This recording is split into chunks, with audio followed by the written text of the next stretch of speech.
plage, c'est lisse, c'est propre, c'est zen, et il suffit de s'allonger dessus pour en profiter.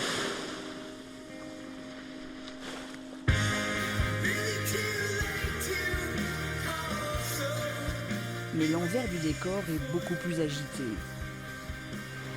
Toutes les plages exigent un entretien à l'année. La plupart ont même besoin d'une cure de jouvence régulière, sous peine de disparaître. Les gens s'en rendent pas vraiment compte parce que quand ils arrivent et qu'ils posent leurs serviettes, le but c'est pas de leur prouver à quel point les collectivités font un bon travail. Mais effectivement, ça pèse très lourd dans le budget d'une commune comme Moguio-Carnon. Ça représente tous les ans près d'1 million d'euros de charges. Et cela, ce n'est rien comparé aux grands travaux, car au fil des ans, le vent et la mer mangent la plage et il faut parfois la reconstruire de A à Z.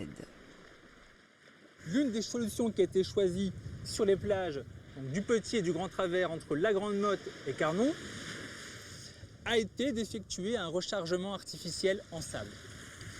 Ces sables, à partir d'une dragueuse, seront prélevés sur l'avant-côte de la plage de l'Espiguet et déversés le long des plages du Petit et du Grand Travers.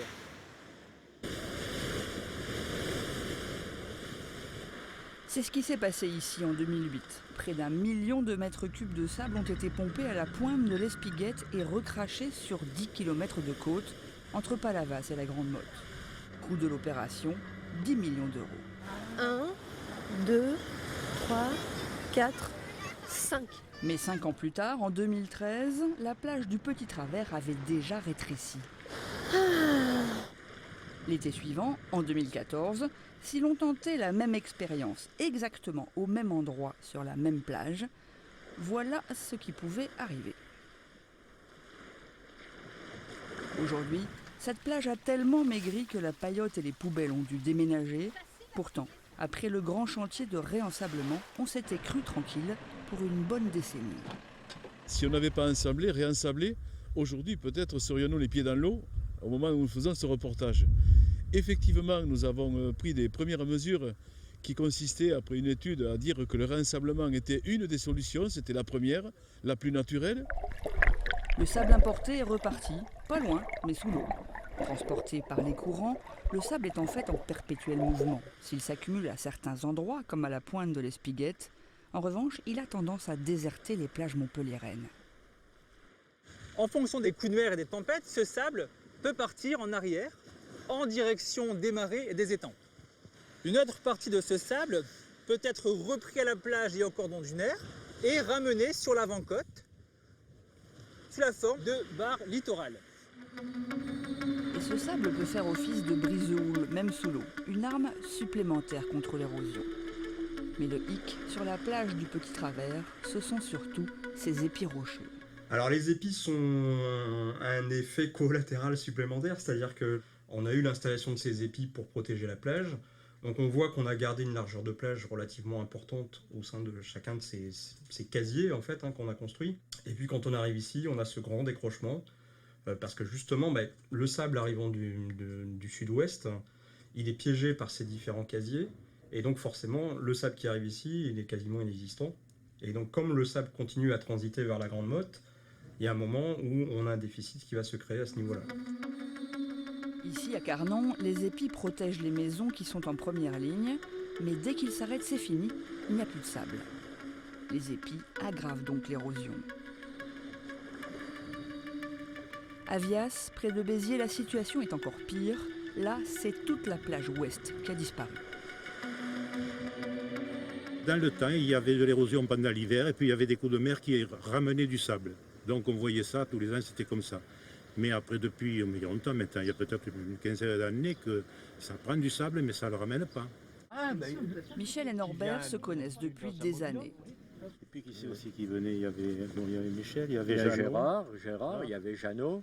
Norbert le Vosgien vient passer ses vacances ici depuis 35 ans. Michel qui lui est de Vias depuis toujours. Il y avait 3 caravanes des 3 frères, avec un petit terrain devant. Donc ce terrain, il était mangé. Un jour, la mer a avancé. Là, il y avait une dalle sur laquelle il avait sa caravane. Ça a plongé, ça a pris dessous.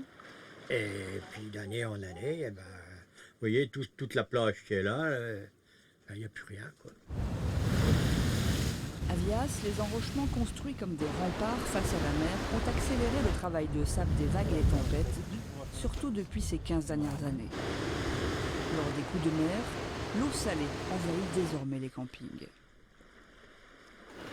La commune d'Aroltaise, pour qui le tourisme est vital, s'est donc lancée dans un énorme chantier de reconstruction avec le soutien de l'État et de l'Europe.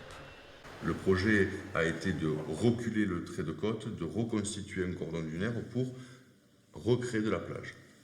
Parce que sans plage, bien évidemment, il y a une perte de l'attractivité puisque Vias est la deuxième station balnéaire d'Europe en capacité d'accueil dans les campings, avec 31 établissements. Sur la côte ouest de Vias, c'est 13 campings au total. Reculer face à la mer plutôt que de lutter contre elle à coups de rochers, c'est une première dans la région. Mais cela représente un manque à gagner certain pour les campings qui vont perdre de précieux emplacements dans l'opération. Ça me coûte environ 10% des emplacements, puisque j'en perds environ une quarantaine sur 410. On est en train de travailler sur une relocalisation des emplacements, certainement pas sur la totalité. Donc tout dépend de votre question. Quand vous me dites ça coûte en quoi? Si ça coûte en emplacement, je vais en perdre un petit peu, mais je dois reconnaître que j'ai un bénéfice énorme à retrouver une plage, puisque c'est notre véritable fonds de commerce. On a besoin de ça pour pouvoir travailler. Une plage toute neuve, assortie d'un imposant cordon dunaire. Ça change la vie, mais aussi la vue pour les clients. Malgré tout, vous revenez encore, même si la vue elle est bouchée. Ah oui, mais je ne le savais pas, c'est la première année que c'est bouché. C'est la surprise quand on est arrivé. Dépaysement total. Je croirais où? En Libye. Comme elle a dit, elle disait à un client au téléphone, on a la dune du Pilat devant. À 200 mètres de là, dans un autre camping, les gérants se sont montrés moins conciliants vis-à-vis du recul stratégique. Résultat, la plage s'arrête à leur porte. Tel était l'état de la plage à Vias, en côte ouest, avant que nous initions les travaux, le premier exercice que vous pouvez constater derrière moi, où nous avons reconstitué près d'1 kilomètre de plage. Dans ce camping, racheté récemment par un groupe sétois, le problème est plus complexe, car outre la perte d'emplacement, il va falloir aussi détruire ce restaurant. Les négociations sur le montant du préjudice sont en cours. L'État ayant la volonté avec la municipalité de protéger, nous dit le meilleur moyen que l'on ait trouvé avec les différentes études, c'est que vous reculiez et qu'on sécurise le devant. Donc à partir de là, s'il y avait une sécurisation au large et puis la possibilité de maintenir, pour être très honnête, entre perdre 60 emplacements au bord de l'eau à Vias et les garder, on préfère les garder parce que l'indemnité ne viendra jamais couvrir ce qu'on va perdre dans les années.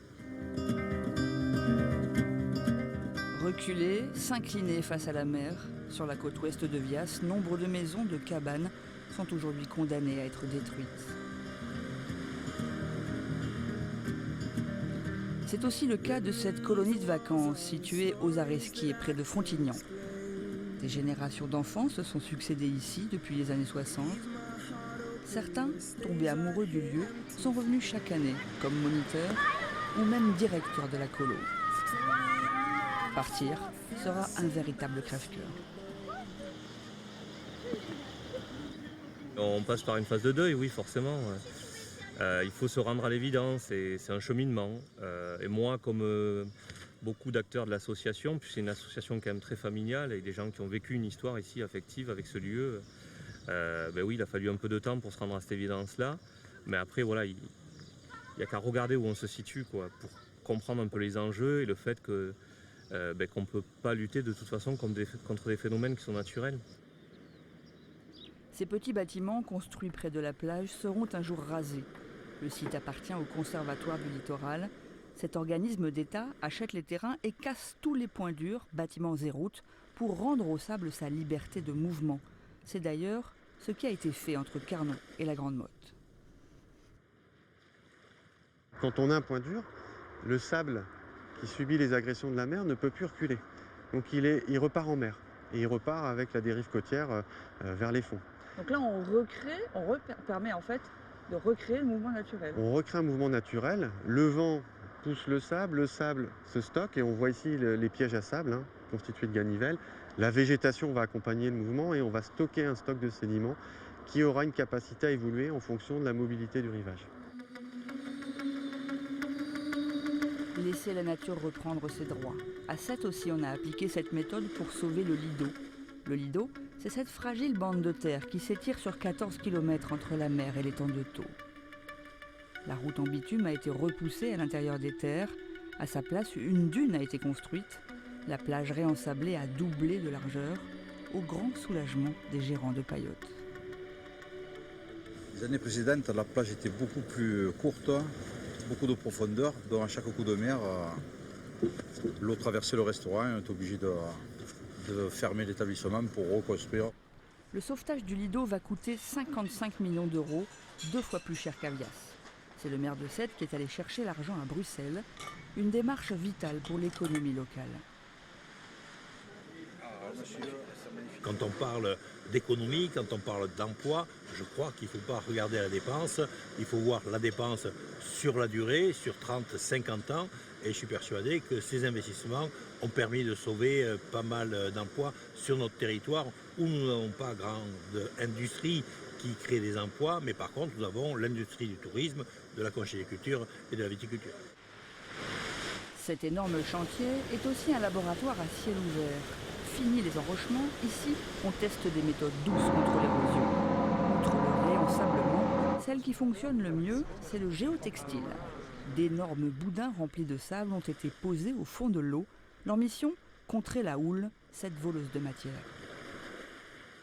Ça fait 2 ans qu'il est en place et les premiers effets se sont fait sentir. On a gagné en fait 12 mètres de plage.